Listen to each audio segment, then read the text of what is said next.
Quando se pensa em criação de leis, votações e aprovações, pode sempre existir uma dúvida com relação a quem faz o quê. Qual o papel do presidente, dos deputados e dos juízes? No Brasil existem 3 esferas de comando: o executivo, o legislativo e o judiciário. E cada uma age em um cenário. É o que nós chamamos de 3 poderes. O objetivo central da divisão dos poderes no campo político, existente desde a Grécia Antiga, era descentralizar o poder. Isso porque ele estava centralizado nas mãos de um pequeno grupo. A ideia central era favorecer um Estado mais justo, democrático e igualitário para todos os cidadãos. Com isso, a divisão dos 3 poderes tornou-se a base de qualquer Estado democrático contemporâneo. Mas o que significa cada um desses poderes? Bom, vamos desenhar. O poder executivo é exercido no âmbito federal pelo presidente da República juntamente com os ministros que são indicados por ele.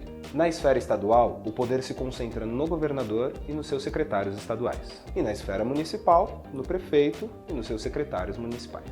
Cabe ao executivo a administração do Estado observando as normas vigentes. Além de governar o povo, executar as leis, propor planos de ação e administrar os interesses públicos. É o Poder Executivo Federal que chefia o Estado e dialoga diretamente com o Legislativo, tendo o poder de sancionar ou rejeitar uma lei aprovada pelo Congresso Nacional. O Poder Legislativo é exercido pelos deputados federais e senadores no âmbito federal, pelos deputados estaduais no âmbito estadual e pelos vereadores no âmbito municipal. Ao Legislativo cabe criar e aprovar leis. Cabe também a análise de como o Estado está sendo gerenciado e aprovar ou reprovar as contas públicas, podendo inclusive questionar atos do Poder Executivo. Em outras palavras, exerce função de controle político-administrativo e financeiro-orçamentário. Já o Poder Judiciário é representado pelos ministros do STF, pelos procuradores de justiça, pelos desembargadores e juízes. Ele tem como função interpretar as leis e julgar os casos de acordo com as regras constitucionais e leis criadas pelo Legislativo. Num resumo, o Legislativo cria as leis, o Executivo coloca elas em prática e o Judiciário cobra o cumprimento delas. Um poder não pode sobrepor o outro, porém existem algumas situações em que acontecem mecanismos de freio entre eles.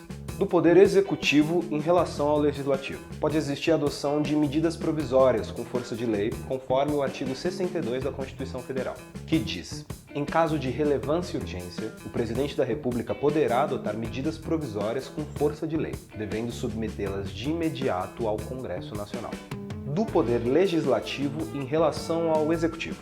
A Câmara pode processar e julgar o Presidente e o Vice-Presidente da República, assim como promover o processo de impeachment, por exemplo. E do Poder Judiciário em relação ao Legislativo. Desde a expedição do diploma, os deputados e senadores estarão submetidos ao julgamento do Supremo Tribunal Federal. É exatamente por tudo isso que um presidente da República não pode tomar certas decisões que não cabem no seu papel de executivo. E é por tudo isso também que houve um enrosco no caso da criminalização da homofobia, onde o judiciário teve que intervir sobre algo que o legislativo devia cuidar. Tudo estaria perdido se o poder de criar as leis, executar e punir os crimes estivessem reunidos todos na mão de uma única pessoa. A separação dos poderes é uma forma de descentralizar o poder, evitar abusos e manter a nossa democracia.